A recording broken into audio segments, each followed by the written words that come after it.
A perfect neighborhood. Karen Whitfield prided herself on her perfect life in Willow Oaks, a pristine suburban neighborhood known for its manicured lawns, upscale homes, and sense of exclusivity. Willow Oaks was a community that seemed to exist in a world of its own, a place where the days were filled with quiet routines and everyone knew their place. Karen, a woman in her mid-40s with perfectly styled blonde hair and a wardrobe filled with crisp pastel suits, was one of Willow Oaks' most prominent residents. She saw herself as the unofficial guardian of the neighborhood, a role she took as seriously as any official position. Each morning, Karen woke early, laced up her running shoes, and took a brisk jog along the tree-lined streets, nodding politely at her neighbors, who were often out for their morning walks or watering their lawns. Afterward, she would stop by Cafe Amara, a cozy spot where she sipped her favorite caramel macchiato and engaged in idle conversation with a handful of women she called her friends. They discussed everything from school fundraisers to local politics, often casting a critical eye on anything that disrupted the tranquility of their lives. Karen's day was meticulously planned. Mornings were for exercise and socializing, afternoons were for volunteer work with the Community Improvement Committee, and evenings were for quiet dinners with her husband, Richard, who shared her views on the importance of maintaining standards. To Karen, Willow Oaks was her sanctuary, a place where order reigned and any disturbance was swiftly addressed. That was until one autumn afternoon, when a moving truck pulled up to the house next door. The house had been empty for nearly a year, and Karen had hoped that whoever moved in would blend seamlessly into the neighborhood's carefully maintained image. She expected a well-dressed family, perhaps with children who attended private school, and parents who valued the same standards she held dear. But as she glanced out her front window, her expectations crumbled. The man who stepped out of the moving truck was a tall black man in his early 50s. He wore a simple button-down shirt and jeans, a stark contrast to the suits she was accustomed to seeing on her male neighbors. His demeanor was relaxed as he directed the movers, and though there was nothing inherently unusual about him, Karen felt a pang of discomfort, an unwelcome feeling that settled in her chest as she watched him. She couldn't pinpoint exactly what bothered her, but she found herself scrutinizing every detail.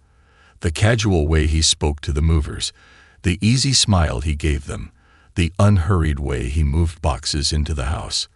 There was a warmth to him that felt out of place in Willow Oaks, where people kept their conversations brief and their smiles restrained. As she stood at the window, arms crossed, a thought crossed her mind. He doesn't belong here. Her discomfort turned to frustration as the days went on. She saw her new neighbor, whom she had learned was named Marcus Graham, going about his daily activities, unpacking boxes, planting flowers in his front yard, and occasionally chatting with a variety of visitors. Unlike her other neighbors, Marcus didn't stick to himself. People came and went from his home at all hours, and the visitors were as varied as they were frequent. Teenagers, elderly individuals, even young families, all sorts of people stopped by his home, and each visit seemed to leave with laughter and smiles. Karen's concern grew into resentment. She didn't know who these people were or what business they had in her neighborhood, but to her, it felt like an invasion. She tried to brush it off, telling herself that he would eventually settle down, that the visitors would stop once he was fully moved in. But as the days passed, the flow of people continued, and Karen's patience wore thin. One afternoon, as she stood on her porch with a cup of coffee, she noticed Marcus sitting on his front steps with a group of teenagers. They were laughing, sharing stories, and seemed completely at ease in his presence. Karen watched, her gaze narrowing as she scrutinized his every move. What's he doing with those kids? She thought.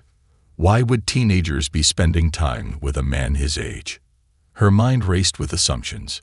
She couldn't fathom any innocent reason for his interactions with such a diverse group of people. To her, it didn't make sense, and in her world, anything that didn't make sense was suspicious. A growing distrust. Karen began to pay closer attention to Marcus's comings and goings, keeping an eye on the visitors and noting how often they stopped by. She noticed how comfortable he seemed, as if he had always belonged there, and that thought irritated her. Willow Oaks was her domain, her carefully constructed paradise, and his presence felt like an intrusion. She voiced her concerns to Richard, her husband, during dinner one evening. "Richard, have you noticed the new neighbor?" she asked, her tone clipped. Richard raised an eyebrow, glancing up from his plate. "A man next door." "I've seen him, yes. Why?" Karen leaned forward, her voice lowered as though she feared someone might overhear. "There's something off about him. He's always got people over, all kinds of people. Teenagers, elderly folks. It's like he's running some kind of operation out of his house." Richard sighed, clearly uninterested in her suspicions. "Karen, he's probably just social. Not everyone's a recluse." Karen bristled at his dismissal. "It's more than that. I don't feel safe with all that activity next door. It's unsettling. This neighborhood has always been quiet, respectable. I don't want someone bringing in strangers at all hours." Richard shook his head, a hint of exasperation in his expression. "Karen, you're overreacting. Just because he's different doesn't mean he's a threat." His words stung, and Karen felt a wave of indignation rise within her. She was not overreacting. She was protecting the community, ensuring that Willow Oaks remained the haven it had always been. But she held her tongue, knowing that Richard wouldn't understand. He had always been more lenient, more willing to give people the benefit of the doubt. But Karen wasn't about to let her guard down. The breaking point. Days turned into weeks, and Karen's irritation festered. Every time she saw Marcus talking to his guests on the porch, her distrust grew. She began to imagine all sorts of scenarios, each one more dramatic than the last. In her mind, Marcus's friendliness became a facade, a front to mask whatever questionable activities he was involved in. One late afternoon, as Karen returned from her community committee meeting, she saw Marcus standing on his porch, laughing with a young couple and their child. The sight filled her with a twisted sense of dread. What kind of man has so many different visitors? She thought, clutching her handbag tightly. What is he really up to? That night, she couldn't sleep. She lay in bed, staring at the ceiling, her mind replaying the scenes she had witnessed. The laughter, the casual greetings, the strangers coming and going. It all felt wrong to her, as though her world was slipping out of her control. The next morning, after another restless night, Karen made a decision. She picked up the phone, her hand trembling slightly as she dialed the non-emergency police line. As the line connected, she took a deep breath, steeling herself for what she was about to do. "Hello, I'd like to report some suspicious activity in my neighborhood," she began, her voice firm but laced with tension. "There's a man next door who doesn't seem to belong here. He has people coming and going at all hours. I don't feel safe, and I think someone should check it out." The operator assured her that a patrol car would be sent over to investigate, and Karen hung up, feeling a sense of grim satisfaction. She was doing the right thing, she told herself. She was protecting her community, maintaining the order she had worked so hard to build.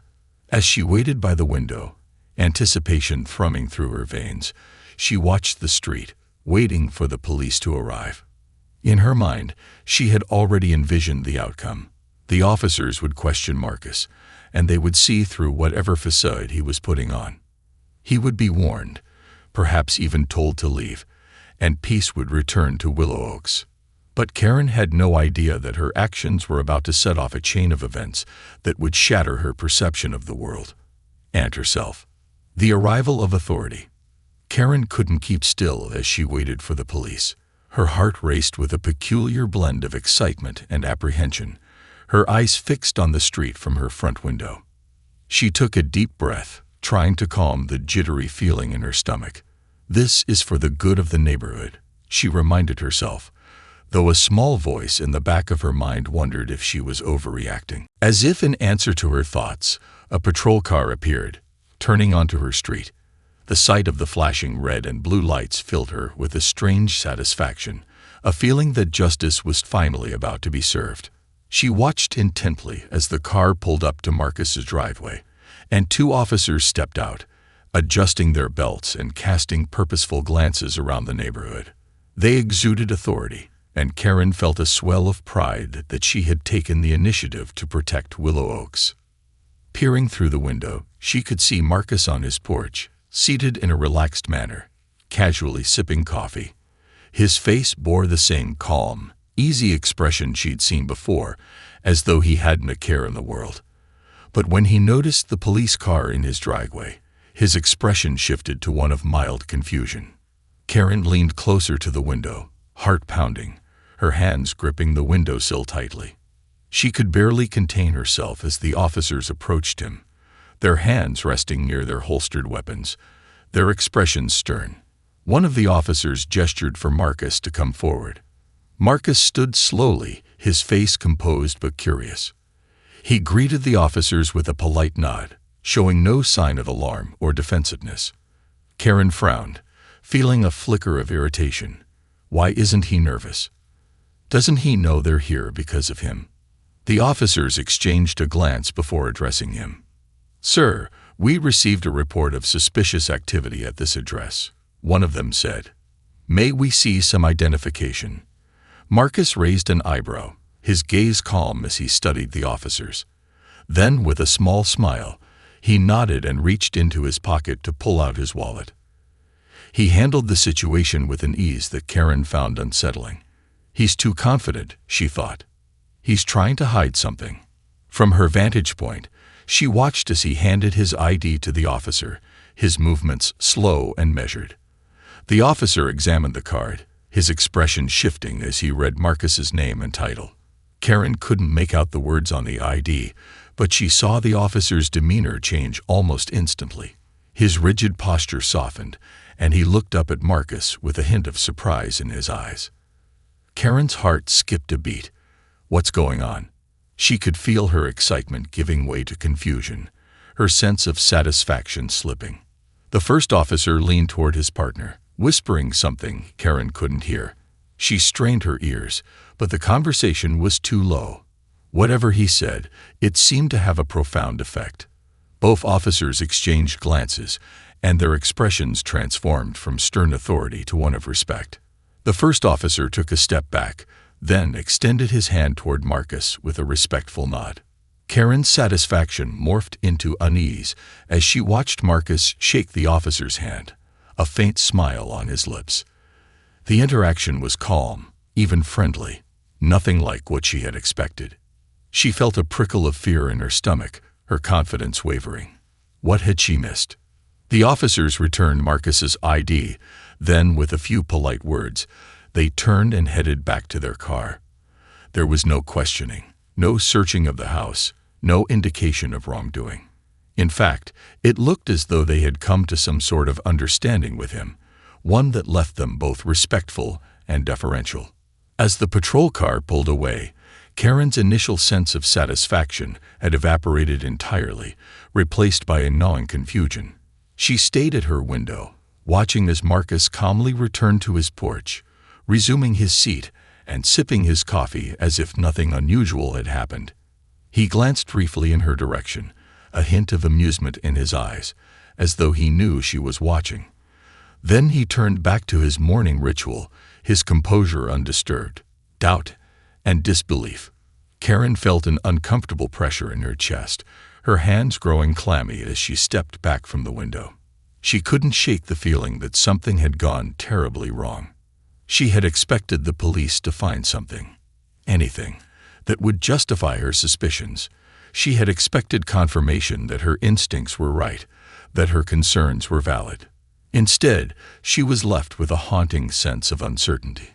Why did the police treat him with such respect? She wondered. Who is this man? The questions swirled in her mind, each one louder than the last. She tried to shake it off, telling herself that the officers were just being overly cautious, that they were following some sort of protocol. But the memory of the officer's expression, as he looked at Marcus's ID, refused to leave her mind. That evening, Karen brought it up with Richard again, hoping he might help her make sense of it.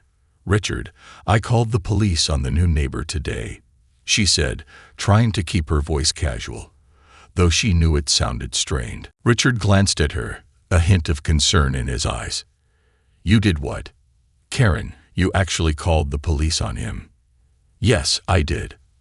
I thought he might be involved in something shady. People are always coming and going, and he's just so different. It didn't feel right." Richard sighed, rubbing his temples. "And what happened?" Karen frowned, recalling the officer's reaction. "They looked at his ID, and they just left. No questions, nothing. They even shook his hand." Richard's eyes widened slightly. "And that didn't tell you something?" "What do you mean?" Karen snapped, her frustration bubbling over. I thought they would find something. I thought they would see what I see." "Karen, maybe they didn't find anything because there's nothing to find," Richard replied, his tone gentle but firm. "Maybe he's just a normal guy, and we're the ones creating a problem where there isn't one." She felt a sting at his words, as though he was accusing her of being paranoid, but she couldn't shake the feeling that she was right. She had seen his interactions, his strange assortment of visitors. There had to be something going on. "I just don't understand," she muttered, more to herself than to him. "Why would the police treat him with so much respect?" Richard gave her a long, thoughtful look. "Maybe he's someone important, Karen. Did you ever think of that?" The idea unsettled her. Someone important. In Willow Oaks? No, that doesn't make any sense, she thought. Important people didn't live here. They lived in gated communities, secluded mansions. This was a quiet neighborhood, a place for families and retirees, not for people with influence or power. But the more she thought about it, the more the pieces seemed to fit together in an unsettling way.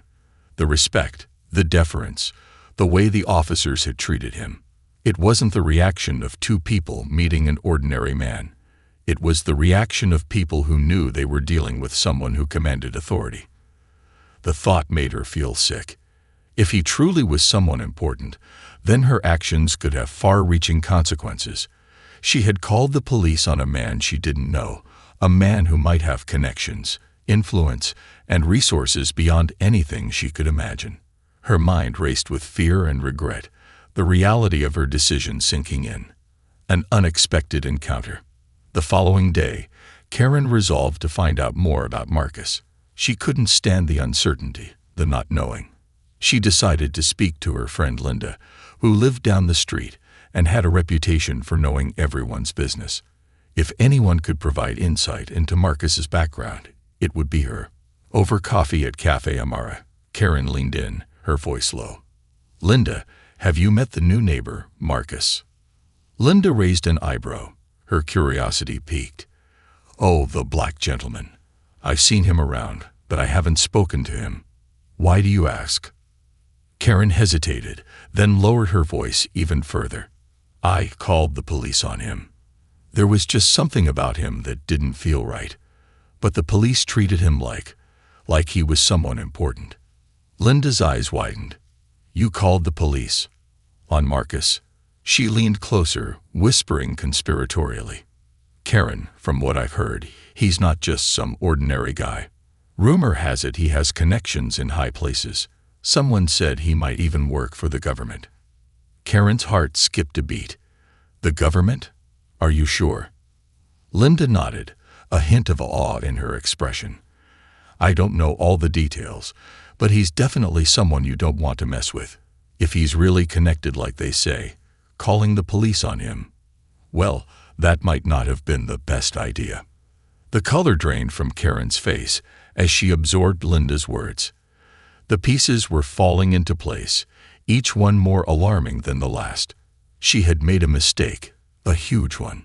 She had called the police on someone with influence, someone whose power she couldn't begin to comprehend. And now she was left wondering what the consequences of her actions would be. As Karen sat there, staring blankly into her coffee, a sense of dread washed over her. She had set off a chain of events that she couldn't control, and the walls of her carefully ordered world were beginning to close in on her. The crumbling facade. Karen couldn't shake the feeling of dread that had settled over her since her conversation with Linda. The idea that Marcus might be connected to the government, and not just in any capacity, but as someone important, haunted her. She replayed the interaction with the police in her mind, the respectful handshake, the officer's quick retreat, and the way they had looked at him as if they were in the presence of authority. She tried to bury her discomfort in her daily routines, hoping that the familiar rhythm would bring her peace, but everything seemed to remind her of Marcus, of her mistake.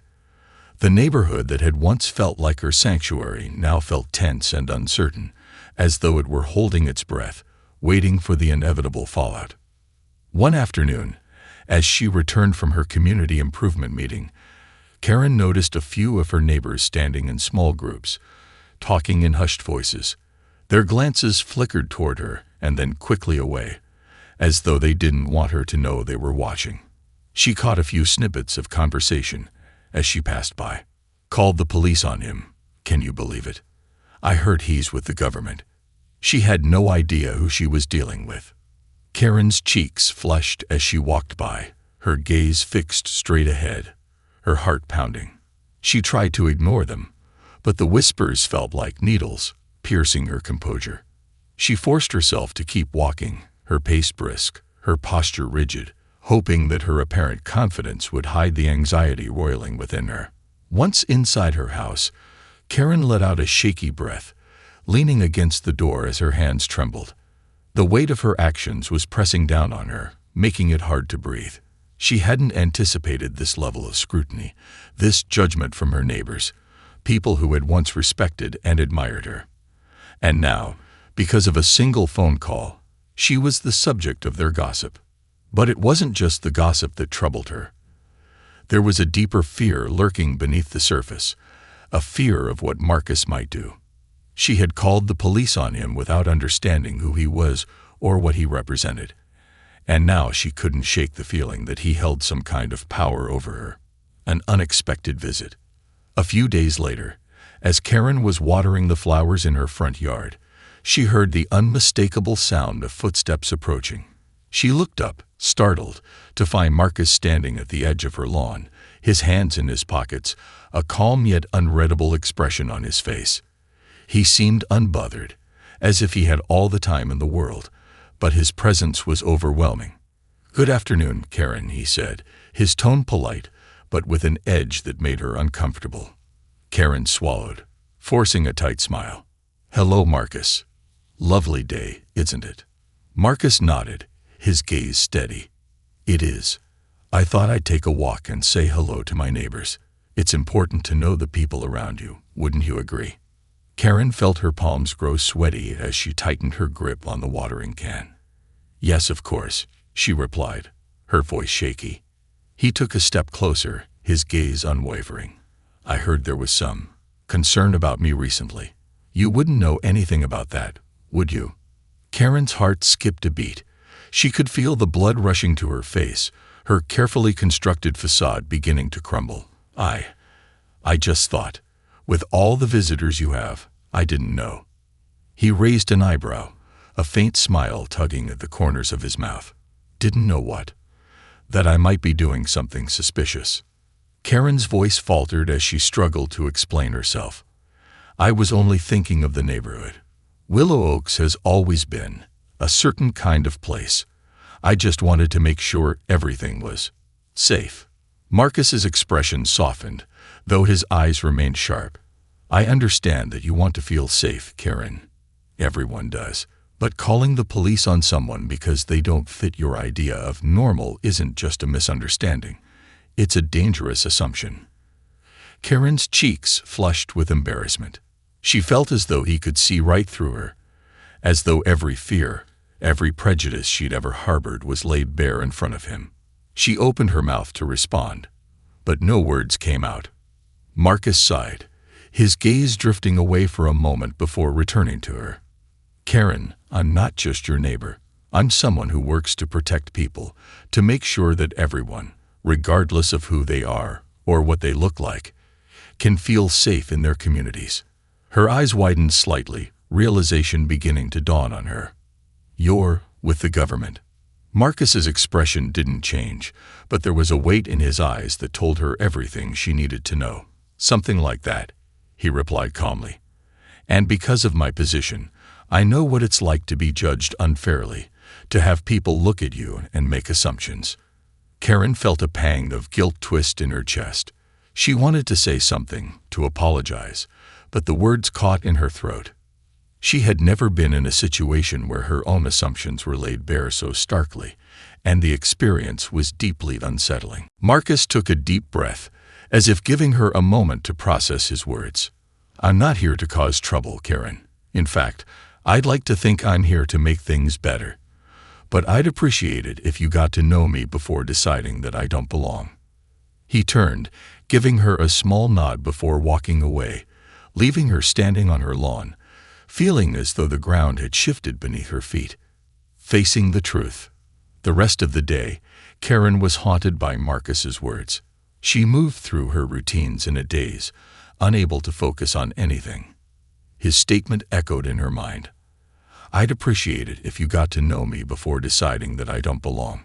She had always prided herself on her principles, her sense of right and wrong, but now she felt exposed, as though she had been caught in a lie she hadn't even realized she was telling.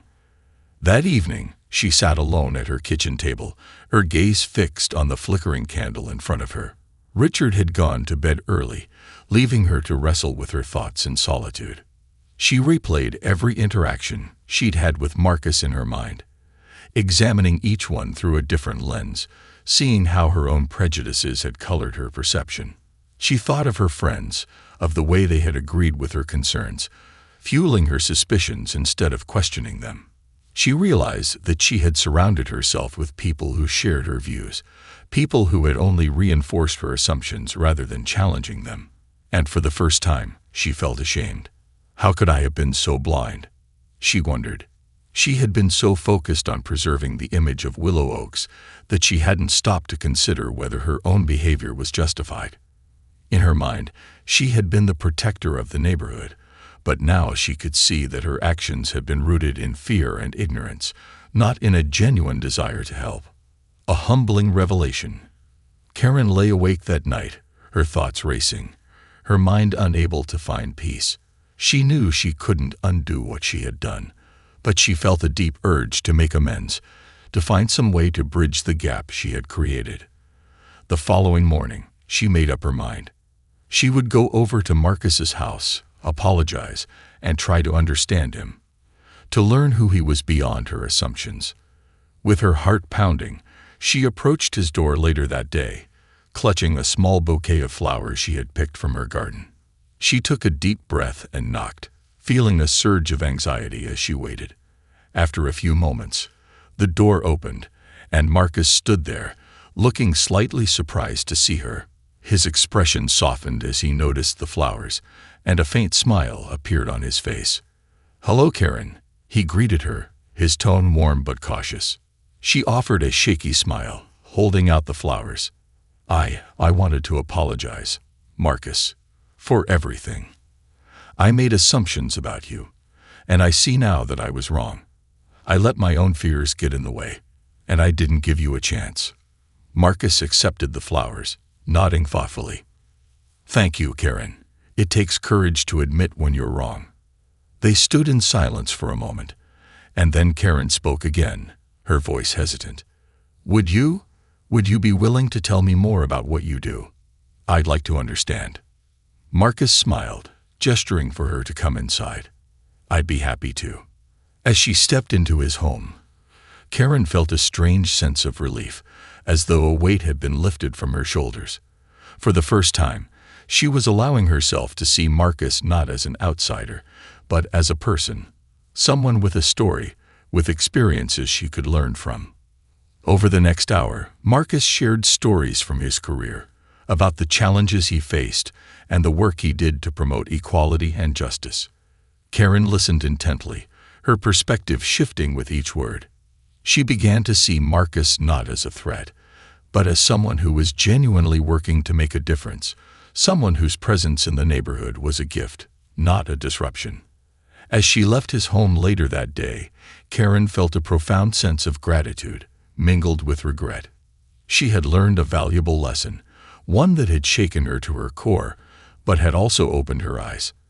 And she knew that from that day forward, she would strive to be better, to judge less, and understand more. Seeds of change. In the days following her conversation with Marcus, Karen found herself looking at the world through a new lens.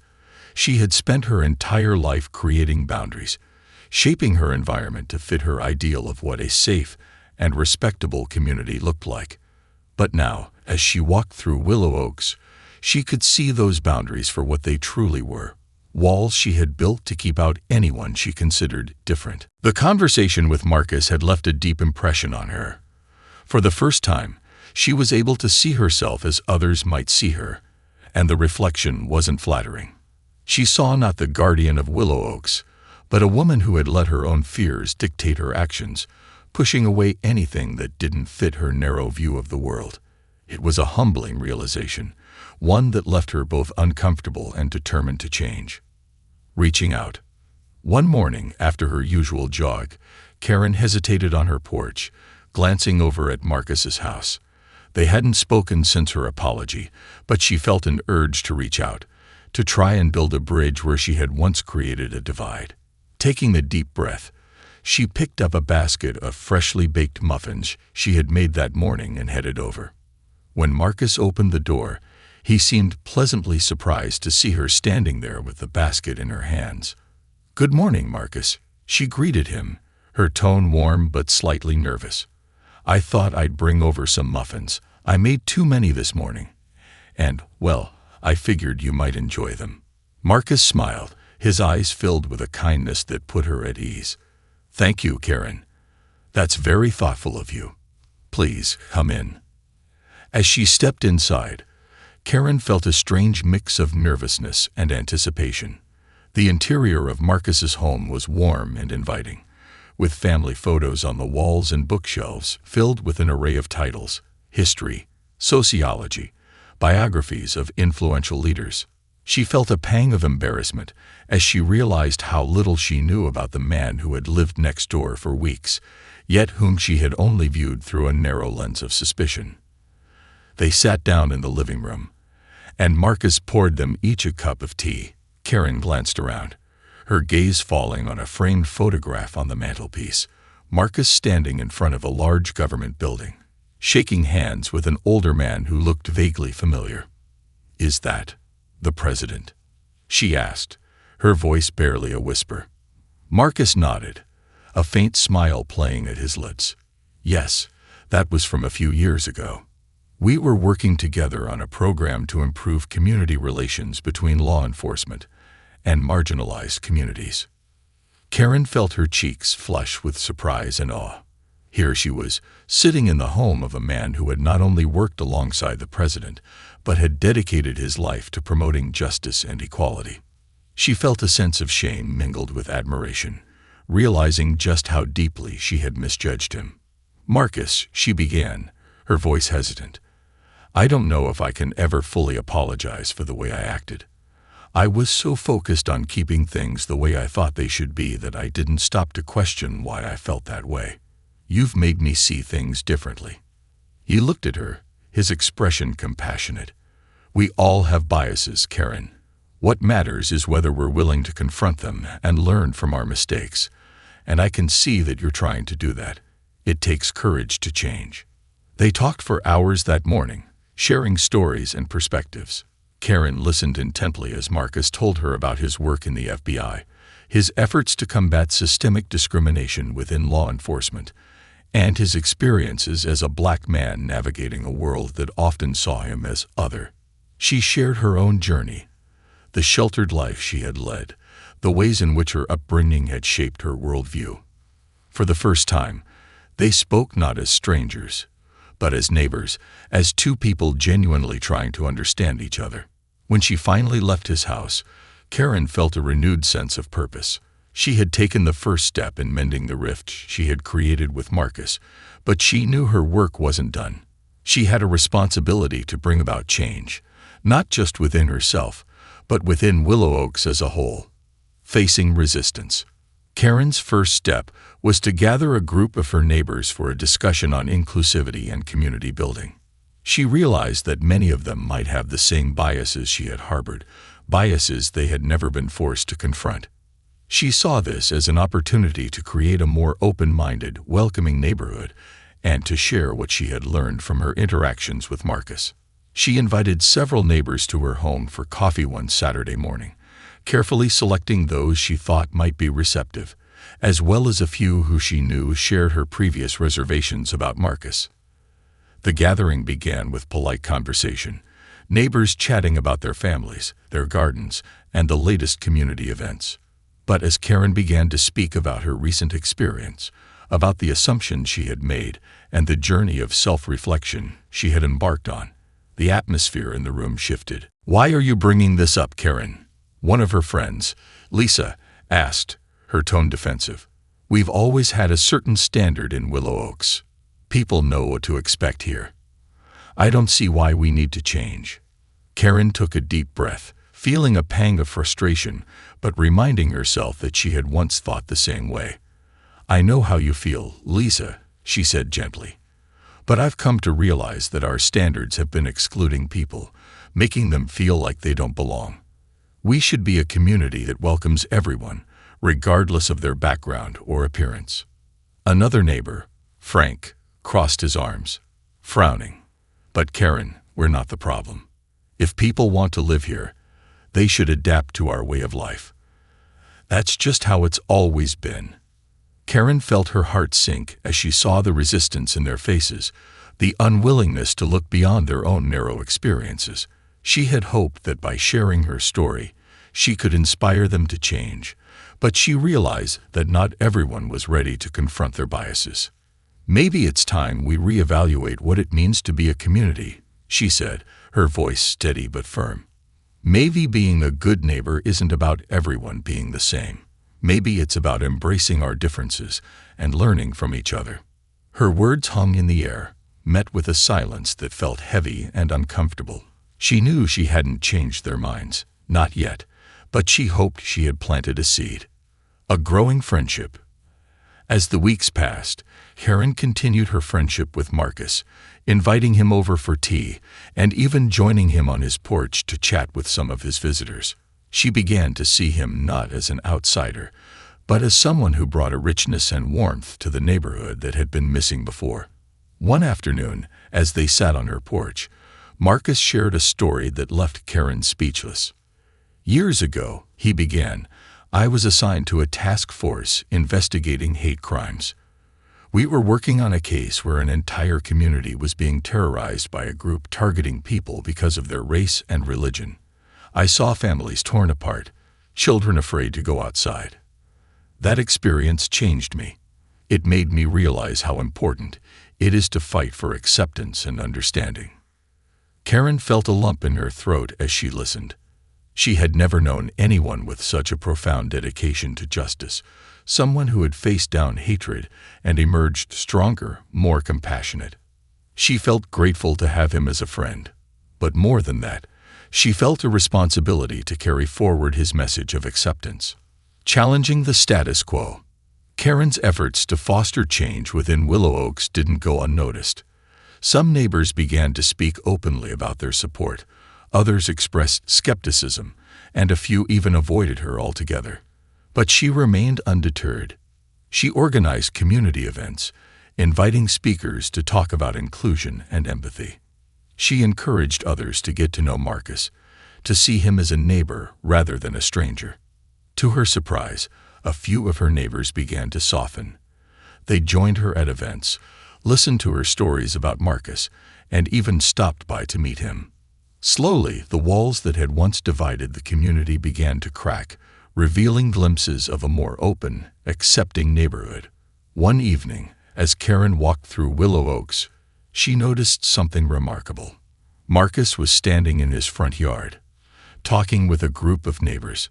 People who had once viewed him with suspicion were now laughing with him, sharing stories, and asking questions. It was a small moment, but it filled her with hope. She realized that change wouldn't happen overnight, and not everyone would be receptive. But seeing the progress they had made, even if it was just a few people at a time, gave her the strength to keep pushing forward. A lasting transformation. Karen knew that her journey wasn't over.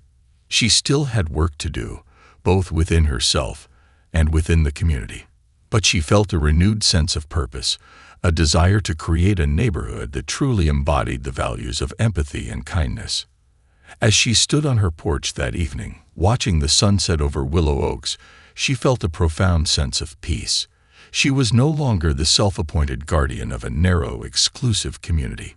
She was a part of something larger, something beautiful, a community that was slowly, but surely, learning to embrace everyone who called it home.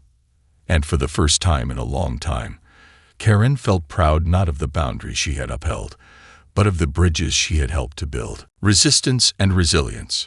Karen's transformation had become the subject of both admiration and scrutiny within Willow Oaks.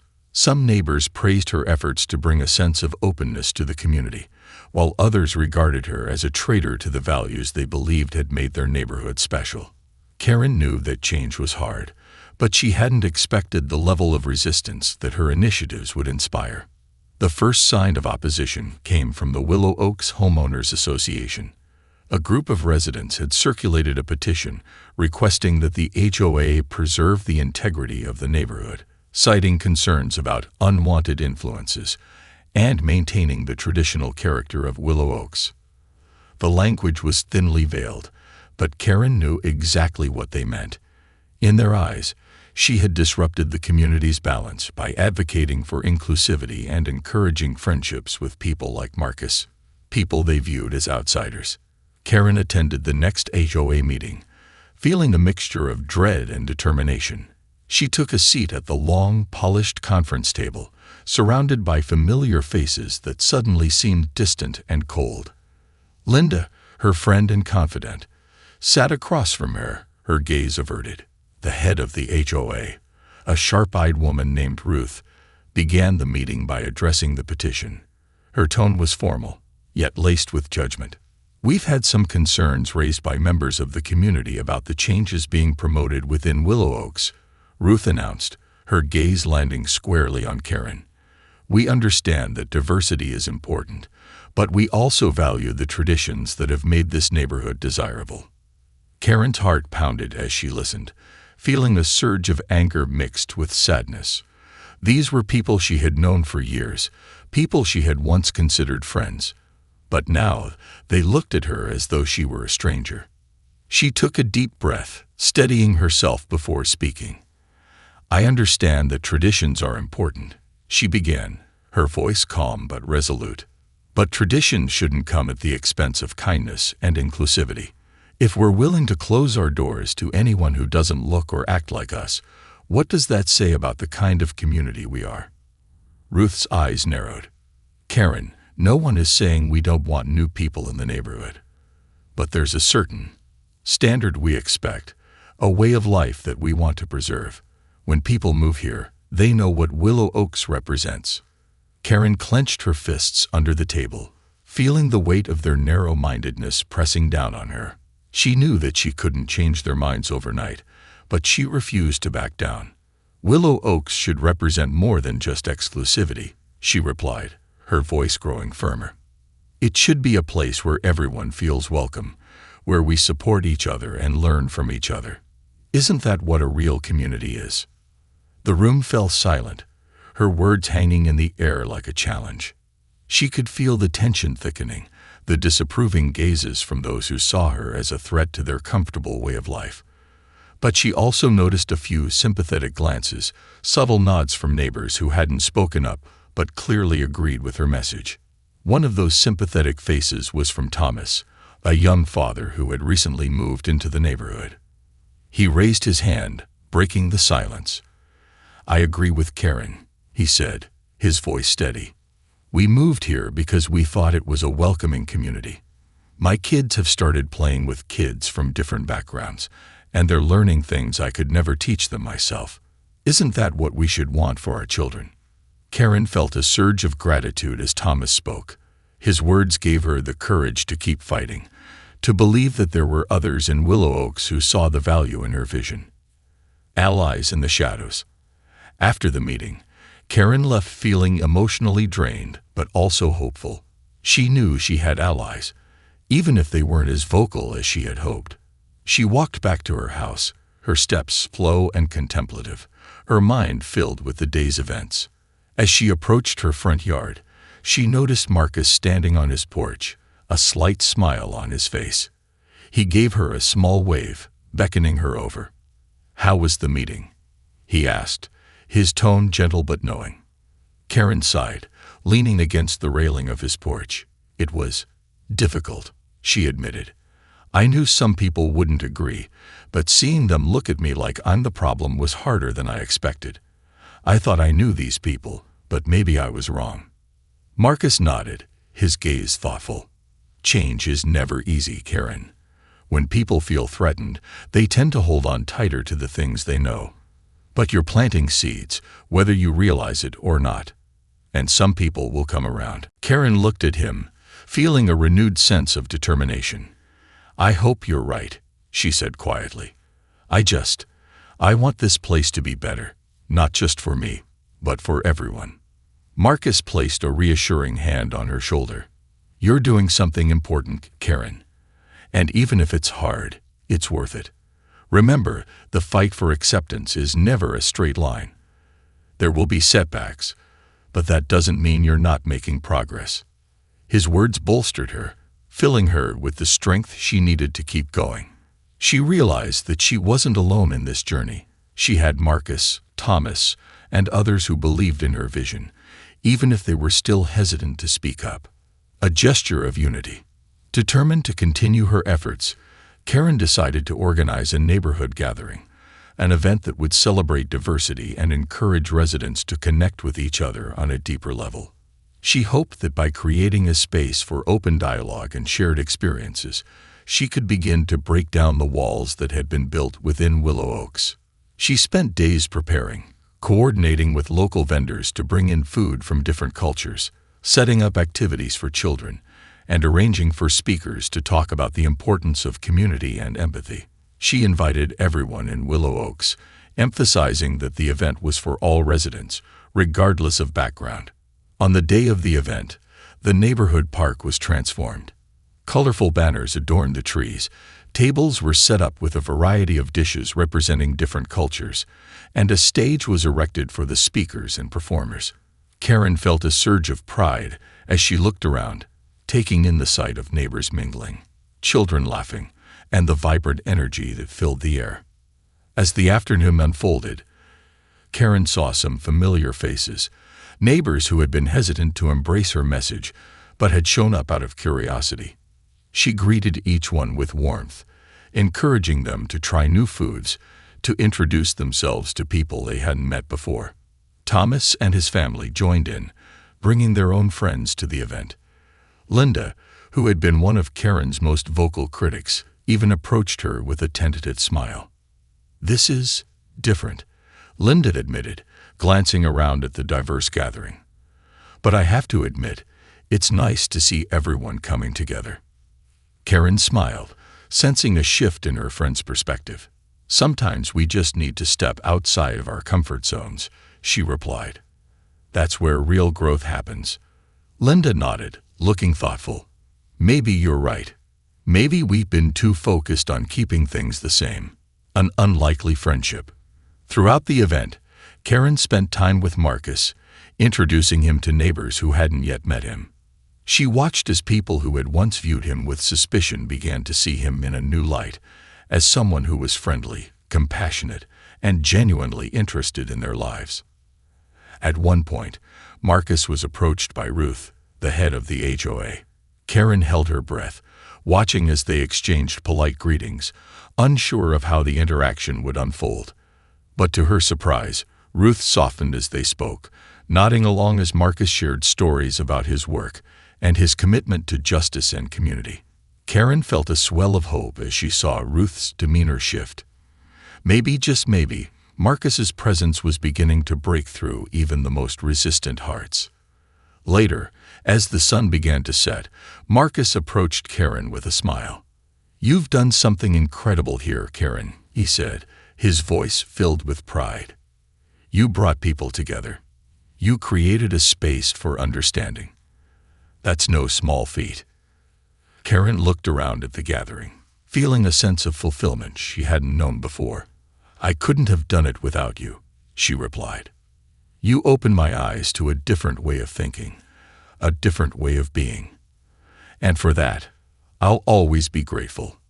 They stood in comfortable silence, watching as neighbors who had once been strangers laughed and shared stories. Karen knew that there was still work to be done, but for the first time, she felt truly optimistic about the future of Willow Oaks. The winds of change. As the event came to a close, Karen received heartfelt thanks from several residents who had initially been skeptical of her efforts.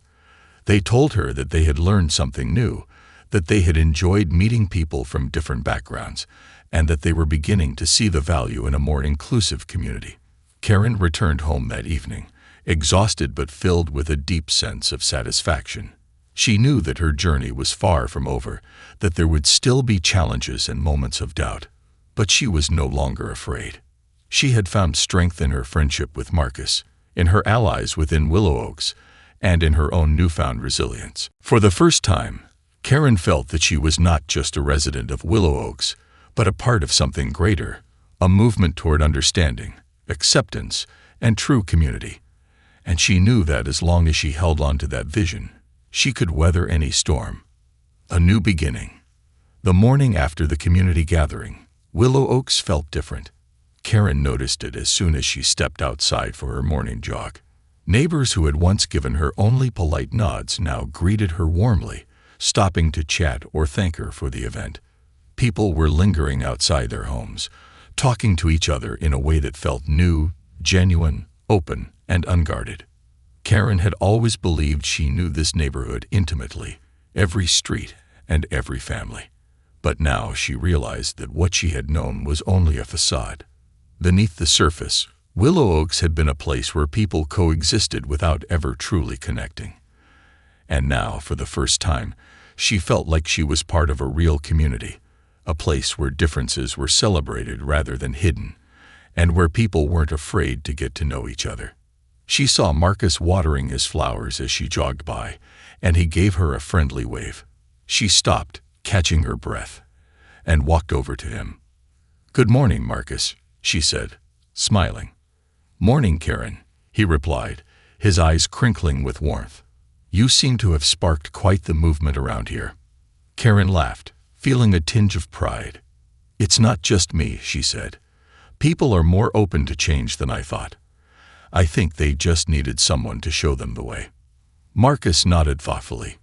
"Change is a collective effort, Karen. But it takes someone brave enough to plant the seeds, and that's exactly what you've done." They shared a quiet moment, both reflecting on how far they had come since Karen's initial suspicion and hostility. The friendship that had grown between them felt like a miracle, a testament to the power of understanding and forgiveness. An unexpected challenge.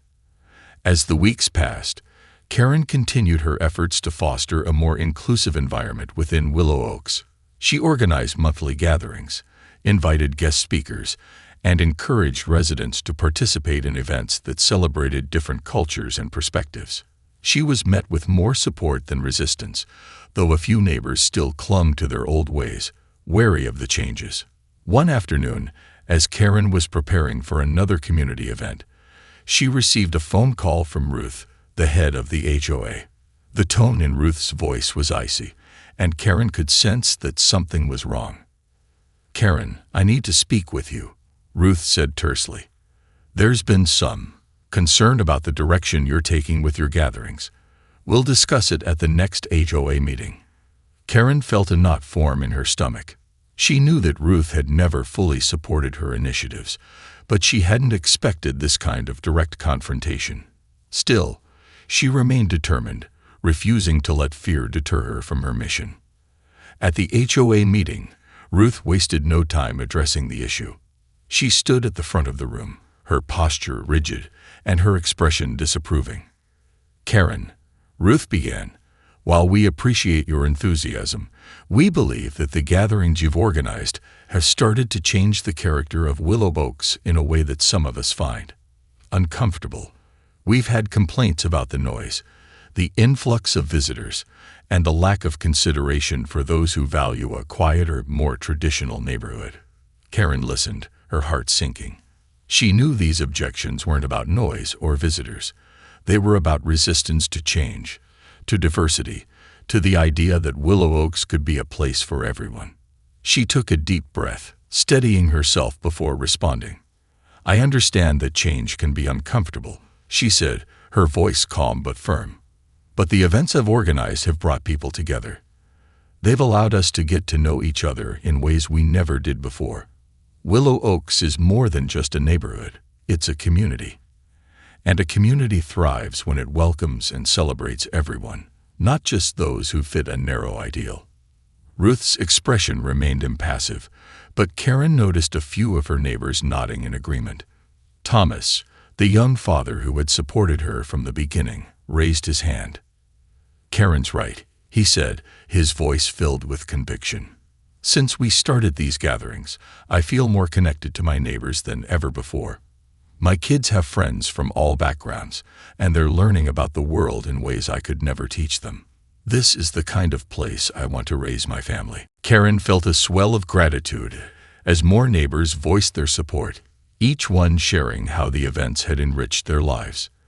The room buzzed with a sense of unity, the voices of those who had once been silent now rising in defense of a vision that they had come to believe in.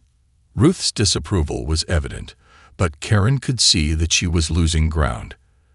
The tides were shifting, and for the first time, the traditional ideals that had defined Willow Oaks for so long were being challenged openly. A final test. Despite the support she had received, Karen knew that her work was far from over. There were still those who clung to the old ways, who viewed her as a disruptor rather than a unifier. One afternoon, as she was walking through the neighborhood, she overheard two residents, Margaret and Ed, speaking in hushed tones as they watched her pass. "I don't know why she's so determined to change everything," Margaret muttered. "Willow Oaks was fine the way it was." Ed nodded, his tone disdainful. "People like her think they know what's best for everyone. But some of us don't want all this diversity shoved down our throats."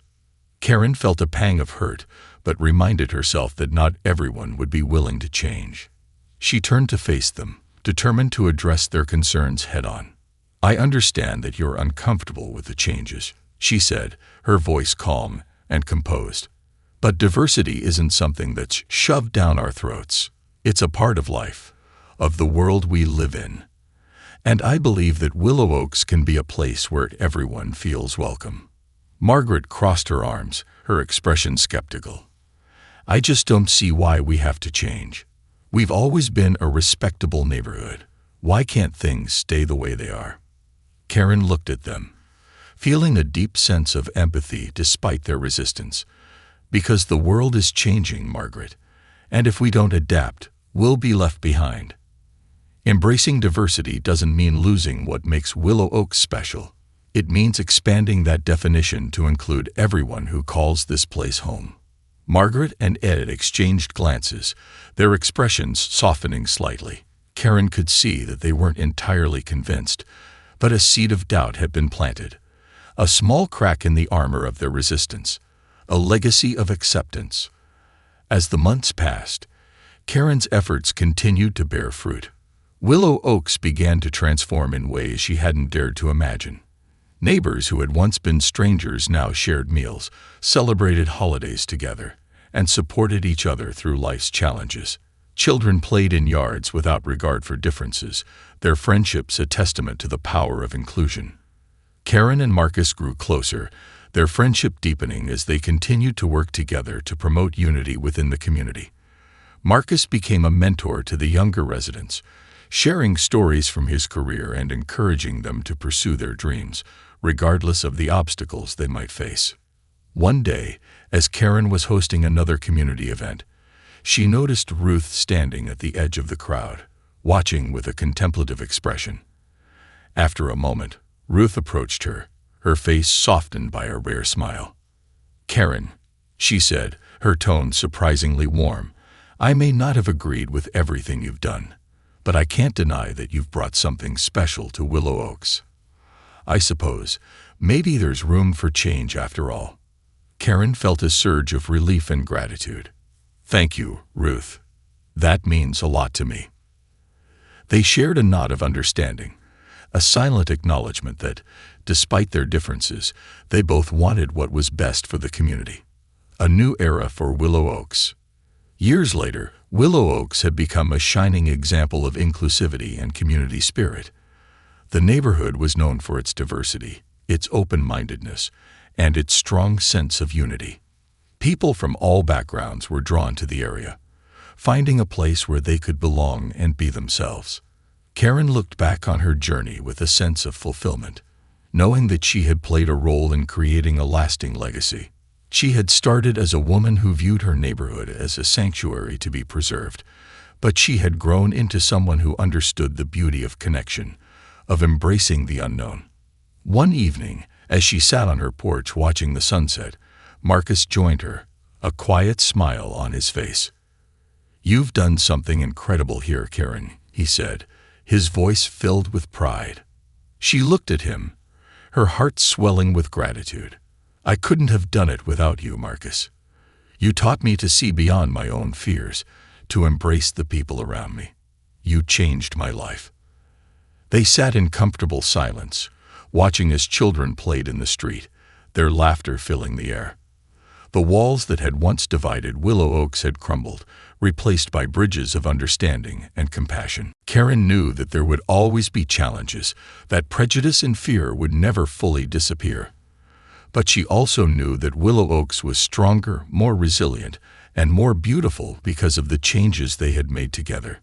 And as the stars began to twinkle above, she felt a profound sense of peace, knowing that she had found not just a neighborhood, but a true home.